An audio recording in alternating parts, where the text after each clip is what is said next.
जी हाँ, corona virus से संबंधित दिन भर की तमाम बड़ी खबरों पर नजर डालते हैं। फटाफट से यहाँ पर 25 बड़ी खबरें आपको बताएंगे। बॉलीवुड इंडस्ट्री में एक बहुत बड़ी हस्ती की जान जा चुकी है इसी कोरोना वायरस के संक्रमण के साथ, और इसके अलावा भी कोरोना वायरस की वैक्सीन यानी कि टीके को लेकर भी एक बड़ा अपडेट आपको बताएंगे। साथ ही भारत में अभी कितने ताजा आंकड़े चल रहे हैं, सबसे ज्यादा खतरा अब किन किन राज्यों में रहा है, सारी जानकारियां एक एक करके सभी अपडेट्स को जानेंगे। बिल्कुल ध्यान से बने रहेगा हमारे साथ इस वीडियो में और एकदम पूरा लास्ट तक जरूर देखिएगा। बिना टाइम वेस्ट के आपको ले चलते हैं पहले अपडेट में, जहां देख पा रहे कि एक दिन में सबसे ज्यादा 8,392 नए केस देखे गए। अब दोस्तों कोरोना संक्रमितों का आंकड़ा भारत में 1,90,000 के पार हो चुका है। जी हाँ, दरअसल आपको बता दें स्वास्थ्य मंत्रालय ने ताजा आंकड़े जारी किए हैं और देश में अब कोरोना मरीजों की संख्या 1,90,000 के पार पहुंच गई है। एग्जैक्ट आंकड़ों की अगर बात करें तो 1,90,535 लोग इस कोरोना वायरस से पॉजिटिव हो चुके हैं अब तक। वहीं दोस्तों देश में अब इस महामारी से संक्रमित मरीजों की संख्या 2 लाख के करीब पहुंचने में है और इसी बीच अब तक 5,394 लोगों की जान भी जा चुकी है भारत में टोटल। हालांकि 91,819 लोग ठीक भी हो चुके हैं, ये राहत की बात है। पिछले 24 घंटों में कोरोना वायरस के मामलों में 8,392 की बढ़ोतरी हुई और 230 लोगों की मौत हुई। और इसी बीच अपडेट है कि ICMR के वरिष्ठ वैज्ञानिक भी कोरोना पॉजिटिव निकले हैं। जी हाँ, ये कोरोना वायरस अब ICMR तक भी पहुंच चुका है। भारतीय आयुर्विज्ञान अनुसंधान परिषद यानी Indian Council of Medical Research के वरिष्ठ वैज्ञानिक भी कोरोना वायरस के संक्रमण से पुष्ट पाए गए। सूत्रों ने बताया दोस्तों कि इसकी जानकारी होने के बाद ICMR की पूरी इमारत को संक्रमण मुक्त किया जा रहा। मुंबई के ये वैज्ञानिक कुछ दिन पहले दिल्ली आए थे और रविवार सुबह उनमें संक्रमण की पुष्टि हुई। यह वैज्ञानिक ICMR मुंबई के राष्ट्रीय प्रजनन स्वास्थ्य अनुसंधान संस्थान से हैं। एक सूत्र ने कहा कि ICMR इमारत को संक्रमण मुक्त किया जाएगा और 2 दिनों के लिए धुएं से सफाई जिसे कहते हैं फ्यूमिगेशन वो किया जाएगा। और वैज्ञानिक पिछले हफ्ते एक बैठक में शामिल हुए थे जिसमें ICMR के महानिदेशक डॉक्टर बलराम भार्गव समेत अन्य भी उपस्थित थे। तो देखिए दोस्तों मसला कितना बढ़ता जा रहा है। और इसी बीच अगली खबर है कोरोना वायरस को लेकर इंडिया में लाइव अपडेट देख सकते हैं। दिल्ली में नीति आयोग का दफ्तर भी सील कर दिया गया, अफसर कोरोना संक्रमित पाया गया उसके बाद। हालांकि सैनिटाइजेशन जारी है। जी हाँ, आपको बता दें दिल्ली में सोमवार दोपहर नीति आयोग का एक अफसर कोरोना वायरस से संक्रमित पाया गया, जिसके बाद आयोग का तीसरे माले पर बना दफ्तर सील कर दिया गया। फिलहाल वहां सैनिटाइजेशन का काम किया जा रहा है। और इसी बीच Indian Council of Medical Research के सीनियर वैज्ञानिक भी जैसा कि मैंने आपको बताया पॉजिटिव निकले हैं ना। और एक अपडेट है कि दिल्ली की सीमा एक हफ्ते के लिए सील कर दी गई है। दिल्ली सरकार का ये एक बड़ा फैसला है, जहां दिल्ली में चीनी वायरस के बढ़ते मामलों के बीच राज्य सरकार ने एक फैसला लेते हुए दिल्ली की सीमाओं को एक हफ्ते के लिए सील करने का फैसला किया। केवल आवश्यक सेवाओं की ही अनुमति होगी। इस बीच देश में कोरोना वायरस के संक्रमितों की संख्या 1.90 लाख को क्रॉस कर चुकी है। और चलिए अगला अपडेट है, एक्सक्लूसिव न्यूज देख सकते हैं कि कोरोना वायरस से बॉलीवुड में पहली मौत होने की खबर है। वाजिद ने कोविड-19 और किडनी फेल हो जाने से दम तोड़ दिया। जी हाँ, वाजिद खान जो कि दोस्तों एक म्यूजिशियन है, सिंगर है, उनका कोरोना वायरस के बाद हार्ट अटैक से निधन हो चुका। कुछ ही देर में उनको सुपुर्द खाक किया जाएगा। तो दरअसल आपको बता दें वाजिद खान ने मुंबई के सुराना सेठी अस्पताल में कोरोना वायरस और रीनल फेल्योर यानी कि किडनी फेल होने से दम तोड़ दिया, जिसके बाद वर्सोवा मुस्लिम कब्रिस्तान में वाजिद खान का पार्थिव शरीर पहुंचाया गया है। ये वाकई में पूरी बॉलीवुड इंडस्ट्री के साथ साथ पूरे देश के लिए भी दुखद खबर है। ये संगीतकार की 2 जोड़ी थी, साजिद और वाजिद, उनमें से अब ये जोड़ी बिखर चुकी है। कितनी दुख भरी इमोशनल भावुक कर देने वाली बात है दोस्तों कि साजिद और वाजिद में से वाजिद छोड़ के जा चुके हैं, अब साजिद अकेले बचे हैं। वाजिद की मौत के बाद BMC द्वारा जारी मृत्यु प्रमाण पत्र में साफ तौर पर इस बात का उल्लेख किया गया कि 43 वर्षीय वाजिद खान की मौत की वजह कोरोना वायरस और रीनल फेल्योर दोनों ही है। उनकी मौत का समय देर रात 1 बजे है। इस प्रमाण पत्र की एक कॉपी को खुद ABP न्यूज ने देखा है और ये खबर भी हम आपको ABP न्यूज से ही दिखा रहे हैं। उल्लेखनीय है कि आज सुबह वाजिद के भाई साजिद खान ने ABP न्यूज को बताया कि वाजिद की हृदय गति रुकने से जान गई है और वह हाल ही में कोरोना वायरस के शिकार भी हो गए थे। वाजिद को पिछले 2.5-3 महीने पहले सुराना सिटी अस्पताल में हुई किडनी और गले में इन्फेक्शन के चलते भर्ती कराया गया था। तो ये कुछ मसला चल रहा है, भगवान उनकी आत्मा को शांति दे, हम सभी की यही दुआ है। ईश्वर अल्लाह गॉड उनको जन्नत में जगह दे। चलिए अगली खबर है कि चीनी वायरस के खिलाफ बड़ी जीत हुई है। मिल गई ऐसी दवा जो दोस्तों वायरस के 99% असर को खत्म कर सकती है। जी हाँ, ये वाकई में इंसानी जाति के लिए पूरी एक अच्छी खबर है, ध्यान से समझिएगा। दरअसल कोरोना महामारी में मौत के आंकड़ों के बीच एक अच्छी खबर सामने आई है। दवा बनाने वाली कंपनी सीनोवेक बायोटेक ने यह दावा किया है कि उन्होंने कोरोना वायरस से लड़ने वाला टीका तैयार कर लिया और इस टीके का कोरोना वायरस पर 99% असर साबित हुआ। चीन की इस दवा कंपनी ने जानकारी दी है कि टीके के 2 स्टेज क्लिनिकल ट्रायल पर जारी है। इस टीके के प्रभाव को जानने के लिए इंग्लैंड में 1000 मरीजों पर क्लिनिकल ट्रायल भी किया जा रहा है और बहुत जल्द इस टीके के तीसरे यानी कि आखिरी क्लिनिकल ट्रायल भी पूरे हो जाएंगे। कोरोना वायरस महामारी से लड़ने के लिए दुनिया में 10 टीके अपने आखिरी पड़ाव में और इनमें से लगभग सभी टीकों के अब तक के नतीजे शानदार रहे हैं। एस्ट्राजेनेका नाम की एक और कंपनी ने भी दावा किया कि साल के अंत तक 1 या 1 से ज्यादा वैक्सीन तैयार हो सकती है। अब दोस्तों देखते हैं कि आखिर WHO इस पर क्या प्रतिक्रिया देता है। वर्ल्ड हेल्थ ऑर्गेनाइजेशन की तरफ से इस दवा को कितनी प्रमाणिकता या पुष्टि मिलती है, मैं आपको अगला अपडेट DLS न्यूज के ऊपर जरूर बताऊंगा। इसके लिए आप मुझसे जुड़े रहेगा और चैनल को सब्सक्राइब करके बेल आइकन जरूर दबाए रखिएगा, है ना। चलिए इसी बीच अगली खबर है कोरोना का नया इलाज देखिए, पराबैंगनी किरणों और विटामिन से भी खत्म किया जा सकता है वायरस। जी हाँ, इंसानी शरीर में कोरोना वायरस को कम करने को लेकर अमेरिकी वैज्ञानिकों को एक और बड़ी उपलब्धि मिली है। इस नई उपलब्धि के सहारे वे कोरोना संक्रमित मरीज के शरीर से कोरोना वायरस की संख्या में कमी ला सकते हैं। इस बार इलाज के लिए वैज्ञानिकों ने सूरज की पराबैंगनी किरणों और एक विटामिन की मदद ली है। अमेरिका की कोलोराडो स्टेट यूनिवर्सिटी के वैज्ञानिकों ने प्लाज्मा और रक्त उत्पादों में कोरोना की मात्रा को घटाने का तरीका खोज निकाला और उनका कहना है कि कोरोना को विटामिन, राइबोफ्लेविन और पराबैंगनी किरणों के संपर्क में लाने से कम किया जा सकता है। अब देखते हैं दोस्तों आखिर ये तकनीक भी कितनी कामगार साबित हो पाती है। अपन जानते रहेंगे आगे के अपडेट में। फिलहाल अगली खबर है कि भारत में अब तक कुल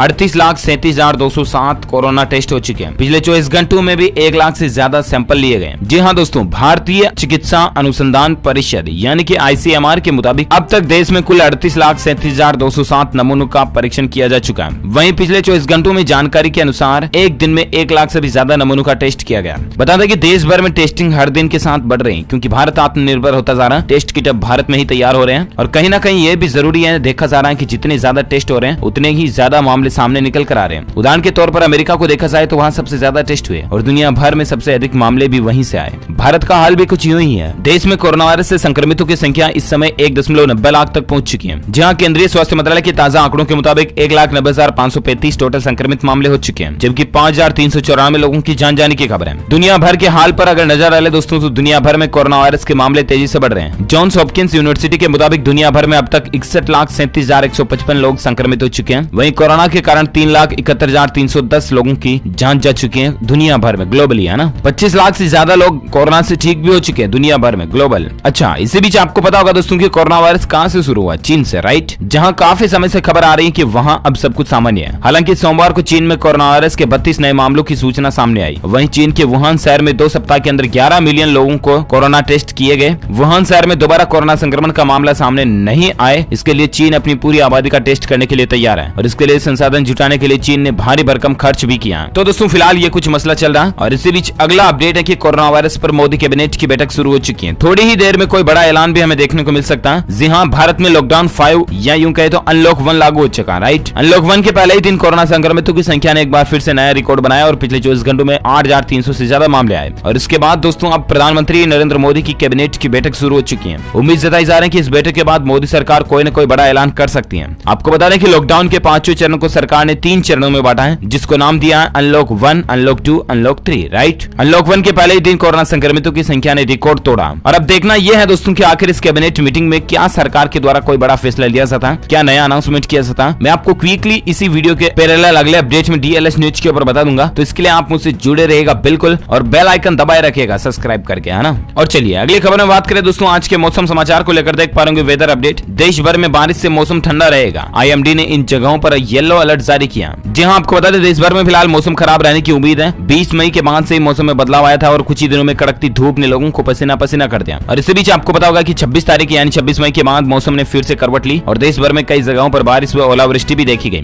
अब देश में मानसून आने को लेकर भी चर्चा हो रही है। इस कारण मौसम विभाग ने कई जगहों पर येलो अलर्ट भी जारी किया। इन जगहों के अलावा भी भारतीय मौसम विज्ञान विभाग यानी कि IMD ने अपने ताजा बुलेटिन में देश भर के राज्यों के बारे में जानकारी दी है। कौन कौन सी जगहों पर बारिश हो सकती है देश में, तो इसको लेकर जानकारी देख सकते हैं। IMD के मुताबिक असम, मेघालय, दक्षिण कोंकण, गोवा, तटीय कर्नाटक, केरल, माहे, लक्षद्वीप में बहुत भारी बारिश होने की संभावना अगले 24 घंटों के दौरान। वहीं आंतरिक कर्नाटक, तेलंगाना, मध्य महाराष्ट्र, पश्चिम बंगाल, सिक्किम, अरुणाचल प्रदेश, पश्चिम मध्य प्रदेश, पूर्वी राजस्थान, उत्तराखंड, नागालैंड, मणिपुर, मिजोरम, त्रिपुरा और उड़ीसा में भी अलग अलग जगहों पर भारी बारिश होने की संभावना जताई जा रही है। इसके अलावा गुजरात में भी भारी से भारी बारिश होने की उम्मीद है। उत्तर प्रदेश में भी बारिश की संभावना जताई जा रही है। उधर जम्मू कश्मीर, लद्दाख, गिलगित बाल्टिस्तान, मुजफ्फराबाद, हिमाचल प्रदेश, तमिलनाडु, छत्तीसगढ़, बिहार और पंजाब में गरज के साथ तेज हवाओं के साथ आंधी चलने का पूर्वानुमान भी लगाया जा रहा है, क्योंकि आपको पता होगा दोस्तों की तूफान आने को लेकर भी चेतावनी है। आंधी तूफान से काफी नुकसान भी देखने को मिल रहा है और अब दोस्तों गुजरात और महाराष्ट्र से एक और तूफान भी टकरा सकता है। बड़ी खबर आप देख सकते हैं, महाराष्ट्र गुजरात के तट से टकरा सकता है चक्रवात तूफान। आज से भोपाल सहित प्रदेश के 25 जिलों में आंधी और बारिश के आसार जताए जा रहे हैं। ये चक्रवात तूफान दोस्तों हाल ही में एम्फान तूफान आया था ना, उसके बाद ये नया तूफान है जिसका नाम है हिक्का तूफान, ठीक है ना। हाल ही में आप देख सकते हैं कुछ और अपडेट की आंधी तूफान से ताजमहल को भी खासा नुकसान हुआ। मुख्य मकबरे की रेलिंग टूट चुकी है। ये देख सकते हैं आप ताजमहल के मुख्य मकबरे की रेलिंग को वापस मिस्त्री लोग सही कर रहे हैं, टूट चुकी है। और एक अपडेट है कि उत्तर प्रदेश उन्नाव कन्नौज में आंधी तूफान का तांडव देखिए, 16 लोगों की जान जाने की खबर है। तो दोस्तों आप भी आंधी तूफान के ऐसे माहौल में सावधान रहें, घरों से बाहर न जाएं, और अगर घर से पहले से बाहर आंधी तूफान आ जाता तो आप किसी पेड़ पौधे, वृक्ष, बिजली के खंभे के पास खड़े न रहें, खाली मैदान पर लेट जाएं, सबसे बेहतर है। इसके अलावा स्पेशली आप अपने छोटे बच्चे, बच्चों, बड़े बुजुर्गों का खास ध्यान रखें। ओके दोस्तों, तो ये मौसम समाचार के साथ ही आज की बड़ी खबरें, मुख्य समाचार, today breaking news, India news update और दिन भर की हेडलाइंस न्यूज का खबरों का वीडियो ही खत्म होता है। आप मुझे नीचे कमेंट करके बताना जरूर कि